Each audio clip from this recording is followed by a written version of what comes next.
The Chicago Bears special teams unit has taken off this year because of some key additions that came in the offseason, one of them being return man and wide receiver DeAndre Carter.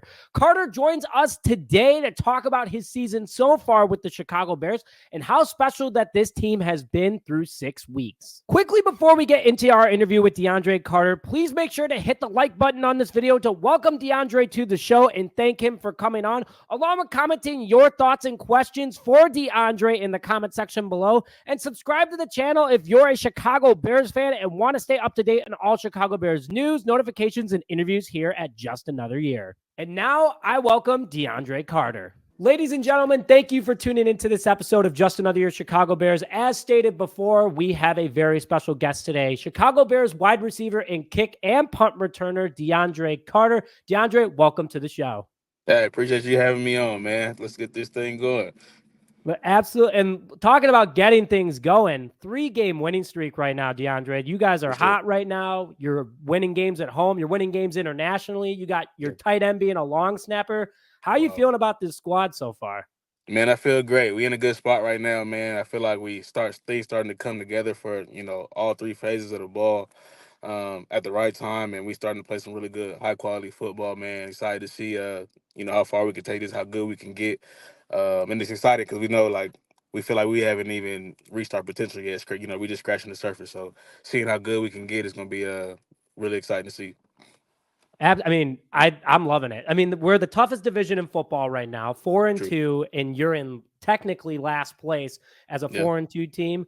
And right now, if the playoffs started today, the Bears would be in the playoffs as a wild card team.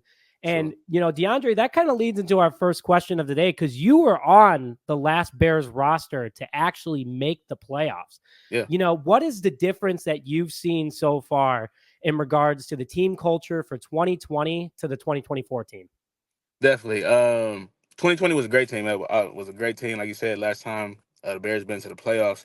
It was cool to be a part of that. But I would say that just the main differences is just, I would say that, not that team wasn't like a close-knit team, but I feel like this team was a little closer, like locker room dudes hanging out, dudes getting to know each other, hanging out outside the building and stuff like that. And building just that team camaraderie, that team chemistry, which is always going to translate to, on the field success, man. When you out there and, you playing for your brother, you playing for the guy next to you, definitely always add a little bit more motivation. And I think that's why you're starting to see us, starting to come together and put some good football together. So you were a part of the last official club dub team when Matt Nagy was our head coach, and parties got crazy in the locker room. It looks like from Bears Social, you guys are still doing your own version of that. Is there any difference in regards to club dub in the locker room in 2024? I would say the only difference is music selection. We get DJ Moore to get on there and put a funny song on or something, man. A little slow jam while we trying to turn up, just giggle, funny stuff. But yeah, we trying to keep Club Dub alive, man. Anytime we can get out there, get back to the locker room, throw a little party, man. It was a great day for the Bears, so we need some more Club Dubs for sure. So DJ Moore is actually DJ Moore for real in the locker room. DJ Moore for sure. He on the turntables making it happen. Do you have any influence on the aux cord or no?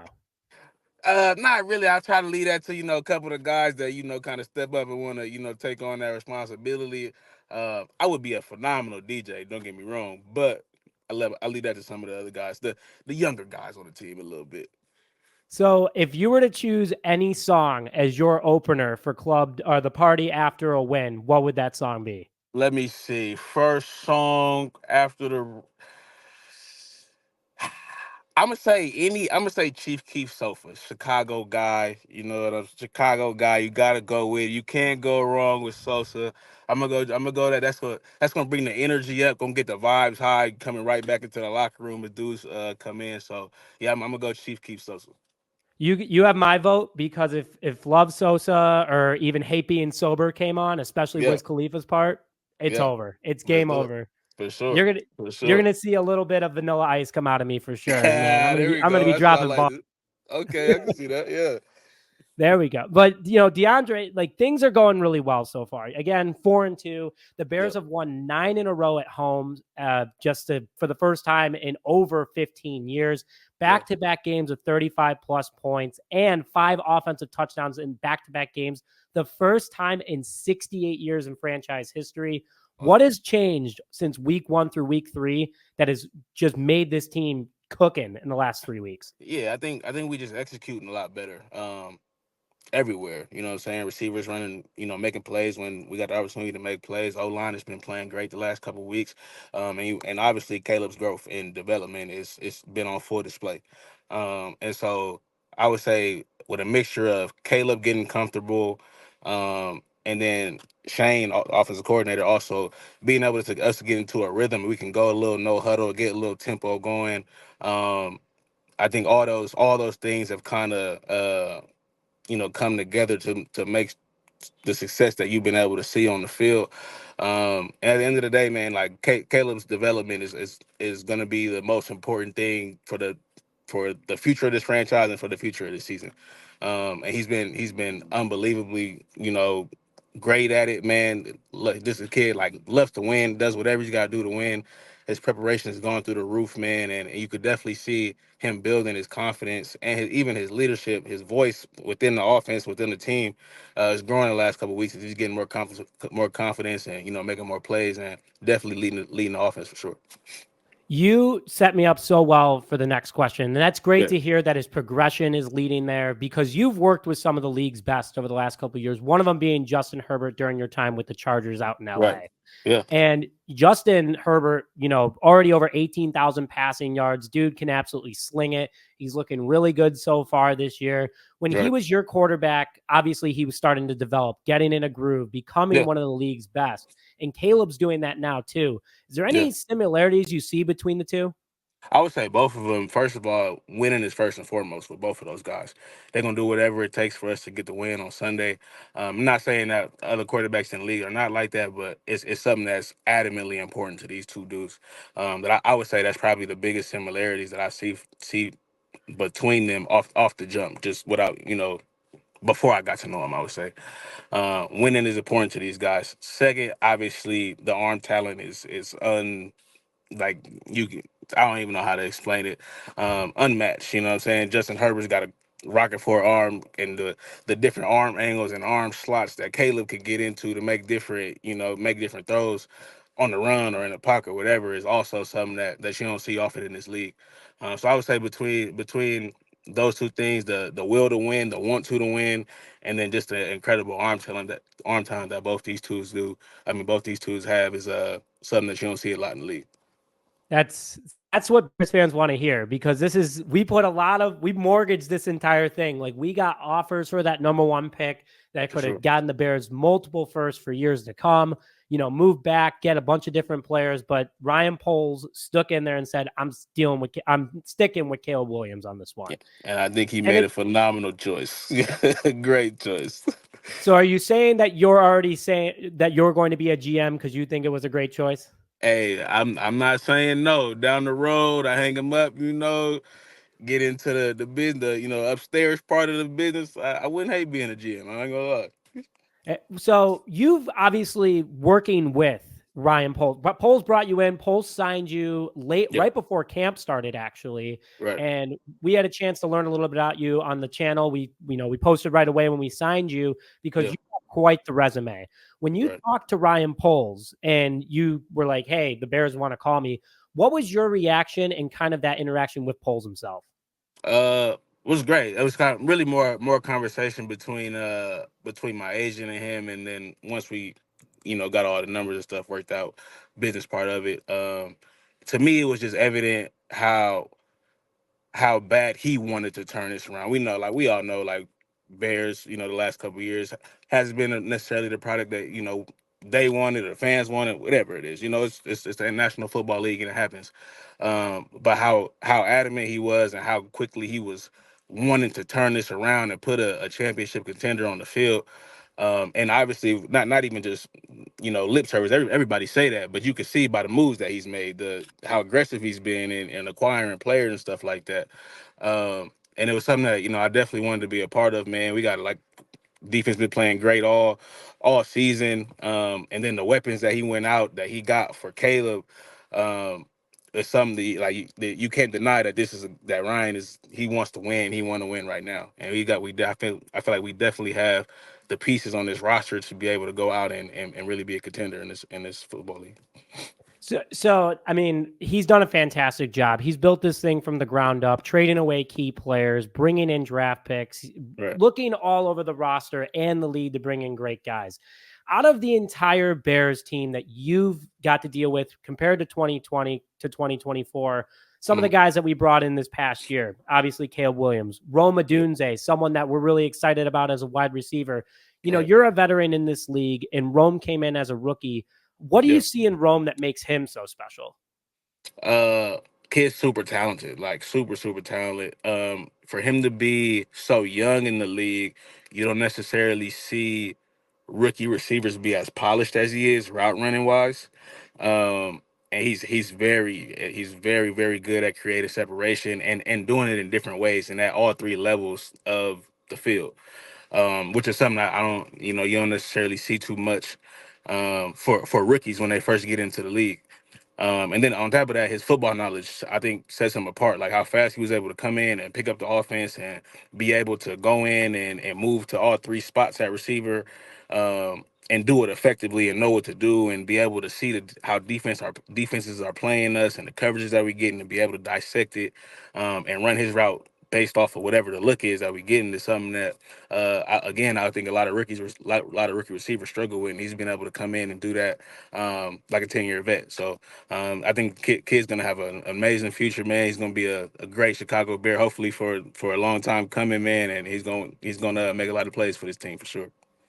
I mean, that's what we're all hoping. We had no idea we were going to get him at 9. When Atlanta was at 8 and we're sitting there and we're like, oh, Atlanta's definitely going to take Rome. And Yeah, when he was available, we had a draft party at Rizzo's Barn in Wrigleyville, and the place erupted when they took went Michael crazy. Penix, because that means that we were getting We Rome got room. Odunze. Yeah, we got room. And now that Rome is a man of many talents, and one of Right. them actually during camp was that he was doing punt returns and working Yeah. with you Hmm. throughout camp. Does he have a future there as well? He could. And I would say the biggest thing for a lot of punt returners anywhere is just catching the ball at first. You know what I'm saying? Being able to read it and see the ball off the punter's foot and be able to get to the spot and catch it. He's a natural catcher of punts, which is why he was back there doing it with me, and he had success at it in college. You know what I'm saying?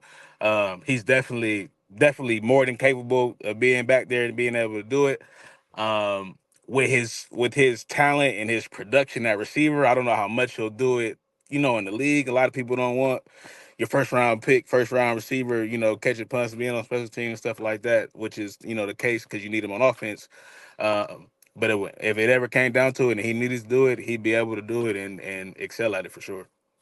So here's a question for you, because you kind of brought up you don't usually want your first round pick, you're returning punts. But Yeah, back in 2006, the Chicago Bears drafted Devin Hester in the second round, and that's right. exactly what he did. Yeah, DeAndre, coming to Chicago, being the special teams specialist that you are, especially from the kick and punt return perspective, what kind of does that mean coming to Chicago, knowing that Devin Hester just entering the Hall of Fame, that you were taking over those responsibilities this year? it's a big, man. It's a big role. Even the last time I was here, you definitely feel something. You know what I'm saying? As a player, when you're going in and you taking the punt return, kick return role as a Chicago Bear, man, because we had the best to ever do it. In our organization, and you definitely want to, as much as you can, ignite that type of excitement into the fan base again. That when Devin was here. Um, I don't know if it'll be necessary to the same extent, man. It's a special player, like, man, Hall of Fame guy, obviously. Actually was one of my role models, growing up, man. I played my Pop Warner team, when I was like in eighth grade, was the Bears, and we had same thing. I wore 23 because Hester was 23. So yeah, man. So it was full circle, man. It's dope to be able to take on that challenge, to try to attempt to fill those shoes. That Devin left behind. But all I try to do is go out there, man, be explosive, make the plays when I get the opportunity to make the plays, man, and hopefully Chicago fans love me the same way they did DS. Well, we definitely are enjoying you on this team because after that first game, you had the longest kick return of the season so far for the Chicago Bears, which was Okay. super exciting. And on top of it, you were having a day week one punt Yeah. returning as well. Right. After that first game, I feel like teams are starting to avoid you a little bit because of that week one. Yeah. How do you feel about the new kick return rule? And also following after that one, how was it that opening day back at Soldier Field and with those couple big returns? Right, right. I like the new kick return rule because I mean, I think people are starting to kick them out, kick touchbacks a little more than people anticipated. But I will also say that we still getting a lot more returns than we did previous years. So Mhm. and for me being a returner, the more opportunities I get to make a play, what I mean, get the ball in my hands, man, I'm always gonna be excited for that. So I'm grateful for the new kick return rule just because we're getting a little more opportunity to have an impact on the game. Um, Hopefully, people stop kicking little, touchbacks as much as they've been, which is also a good thing. Good thing being in Chicago, like when the weather starts to change and the wind is blowing stuff like that, everybody can kick them out. So we'll get a lot more opportunities to return, in that phase for sure. And then second part of your question, that opening day, man, it was something special, man. It was fun. I ain't gonna lie. It was a great for me to be able to get out there and contribute, to a win. Go out there and try to, get Chicago, Bear fans behind me and show them that, I got the ability to make plays and make big plays that's gonna help our team win games, here in the future. But it was fun, man. We had opportunity. Tennessee, wanted to, I got a few opportunities to kick, to return some punts and stuff like that. Got some good punts, and then, my other 10 guys on the punt return team, kick return team, man, we got dogs on the special teams unit now. Like we got a good team, we got a good unit, and those guys, man, they make my job easy. All I got to do is find the hole and hit it, man, and it's a lot to pick from, man, and just try to make the most of it, man. But shout out to the other 10 guys on the return team, the return units, man, 'cause they make my job easier. So what was it like on that 67-yard return? Because you were one guy away, it felt like. If I'm not Yeah, wrong, you were one right. away from breaking it. Yeah. What was it like hearing Soldier Field just erupt when you were It was returning it? electric. It was electric, man. It was definitely I got chills, man. It's like out here being it's like the first game of the season, man, and you always like we put the work in all off season, man, and we know how good we can be. But being able to go out there and put it on display at home in Chicago in front of the Bears fans, man, and be able to make a big play was big for our unit, man. It was I got chills, just hearing the crowd erupt and stuff like that, man. It was a dope, surreal experience. Um, but yeah, man, we gotta get some more of those, man. And hopefully, like you said, one dude away. And it said, that happens on the kick return team, on the kick return game from time to time. But we're gonna get a couple of them all the way to the house this year for sure. So it sounds like, you're rested up, you're coming off London, you're feeling good. Are we Yep. maybe expecting one against the Commanders? Hey, I ain't never been the one to call my shot or nothing like that, man. Those guys got a really good unit. And I played there. I've played with a lot of those guys that's over there right now. They got a really really good special teams unit, man. They get after it on teams over there. It's gonna be a really good battle for our team, a good test for our team. Hopefully I get out there and make a couple big plays to help us, get that win I feel it. Like we're speaking it into existence right now. That's for what we sure, do during the for live sure. streams of games. We speak Yeah, everything into existence. And one thing that we felt like as fans has really changed was after that week 3 loss to the Indianapolis Colts. Caleb goes out and throws 363, 2 touchdowns. The yep, offense starts getting moving a little bit. But then we hear about the Komet, DJ Moore, and Mercedes Lewis interview, or not interview, but post game review with Shane Waldron the next day, where there was some harsh criticism. You heard it yeah, from the media, you heard it right, from the players saying, let's expand this thing. Can yeah. you kind of run through some of the changes? Because you get to, obviously, you're on offense quite a bit. What Yeah. are some of the changes that happened after that discussion? Without getting too much into detail, I think we just was able to, since that game, been able to get into a rhythm on some, these last couple of Sundays, and we can get into a rhythm. It helps the play caller out a lot because you can set up a play call, or you could, you know okay, I'm gonna get the ball, I'm gonna get 5-6 yards on first down, and I got a manageable second down, and I can maybe take a shot, you know what I'm saying, things like that. I think more than I don't think it was a big change necessarily, other than we go a little bit more up tempo now, which is good for Caleb, which is good for the offense. You know what I'm saying? Defense gets tired. A lot of times you go up tempo, you get vanilla looks and stuff like that on from the defense, um, which is helping us. But I think more than anything is just being able to get in rhythm and put some first downs together. You know what I'm saying? Where you feel good about what you're doing, and then Shane gets into a play calling rhythm, and then he gets he starts dialing stuff up like that, like the touchdown he drew up to Cole this past weekend in London, man. That was a great play call, great play design, man. So it's like he has the plays, he has the ability to dial stuff up, but we got to put him in advantageous positions to be able to feel comfortable in calling those plays. Totally. And that's what we love to hear too. And that's something that we haven't been used to. So you weren't a part of the Bears the last couple of years. You were a part of the Raiders where our former offensive coordinator Luke Getsy went to. Right. And Getsy seemed from a fan's perspective, and sometimes we've heard a couple of hints from players. Yeah. Darnell Mooney talked about it on a podcast earlier this year. Fields talked about it a couple of weeks ago too.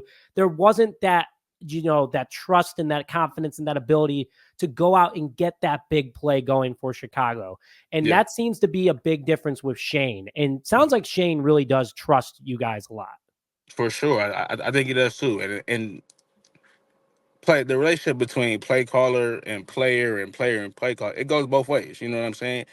Shane got to feel comfortable that when he dials up the plays that he calls, that we're gonna be able to go out and execute them, right? And the more that we execute them, the more he feel comfortable calling them, right? So it's a two-way street, man. It's not all on Shane, it's not on the players, and vice versa. You know what I'm saying? We all in this thing together. We're all trying to do what we got to do to make sure at the end of the day we get a win on Sundays, man. I think that was a big thing that came out of that meeting that you was talking about with DJ and Cole with Shane. Is like, we got to figure out whatever it is that we got to do to make sure that we putting up points so we can win games on Sunday. And so when you got veteran leadership like in the offensive meeting room, that we can put egos aside, we can do whatever we got to do to get the result that we are looking for, and everybody buying into that. That's when you start to see stuff change, and that's when you start to build a special offense, which I think we got a chance to be for sure. And top 10 in nearly every category over the last couple of weeks. DeAndre Swift's getting going. Cole Kmet's Yeah. getting going. DJ Moore and Williams are clicking. Allen's got 2 touchdowns now.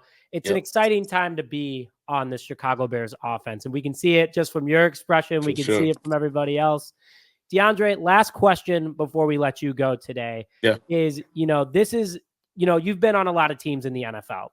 Right. And, you've gotten to be in Chicago twice. Mhm. Out of all your teams that you've been a part of, who Yep. is the funniest guy in the locker room you've ever dealt with? Ever dealt with? That's tough. That's tough. I would say I'm gonna say maybe not the top, but DJ Moore is definitely up there. He's like the goofiest of the goofy, and like he might come off as like a quiet dude, but he always playing around though. Always playing around. So I'm gonna go DJ's up there for sure. I'm trying to give you another somebody else. I played with a guy in Houston named Steven Mitchell. Just a character, man. I was probably the funniest dude, one of the funniest dudes I've ever been around in my life in general. So I'm gonna go with my guy Stevie. There you go. Well, I mean, Yes, like sir. DJ Moore, a lot of people got the wrong impression of him sitting by himself on the bench and all that Yeah, other stuff, but he is a goofy guy, and we saw that in goofy. Hard Knocks. Yep, yep.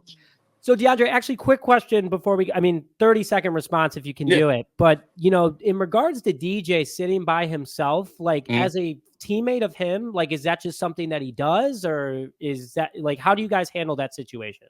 I don't think it's a situation. I think it kind of gets blown up in the media to be bigger than what it is, But I get it. I mean, you got guys' job is to get a story and try to figure out what's going on within the locker room. But I don't think it was a situation as much as people made it. We all competitive at the end of the day. Everybody is competitive, or we wouldn't be in the positions that we're in. And when things are going a certain way, you get frustrated, which is normal, which everybody in life does. You know what I'm saying, regardless of what your job is. Um, and so I mean, and maybe DJ is the one that got put on camera, whatever it is. But when you losing and you not the offense is not played as a unit, we not playing well. Like everybody, a little, you know what I'm saying, don't feel great about it. And so I think kind of got blown out of proportion a little bit. But to me, as a teammate, I love to see that from DJ because that's a kid, that's somebody that cares about winning, somebody who want to win at the end of the day, you know. And I take that. That's I'll all we take that want. all day. That's all we want. I'll take that all day, every day. Yeah. That's why I loved it. And thanks for clearing that up because some people still didn't have answers on it, even though DJ went up and was like, literally, this is not a big deal. There's no need. There's no need to go out and say that. But now you got to be careful when the camera's on you because if we see you upset, then my turn to a story, you know. But DeAndre, I can't thank you enough for coming on today. I'm sure the fans can't thank you enough either. So we have everyone commenting in the comment section after this video is done recording, just thanking you. I'll send it your way so people can come out and see. But thank you so much for coming on. Seriously, man, it's been great. All good, man. Appreciate you having me on, man. It's been fun, man. Hopefully we keep putting some of these wins together, man. See how far we can take this thing. Absolutely. And DeAndre, I got to ask you, can we get a bear down from you? Bear down. Let's go, Chicago. There we go. Well, DeAndre, thank you so much for coming on. Good luck after the bye week against the Commanders. We'll be looking out for you. And thank you again for coming on. And thank you, everybody, for tuning into this episode of Just Another Year Chicago Bears. My name is Nick Brody, joined alongside Bears wide receiver and kick return / punt returner DeAndre Carter. And we'll see you guys next time. Bear down, baby.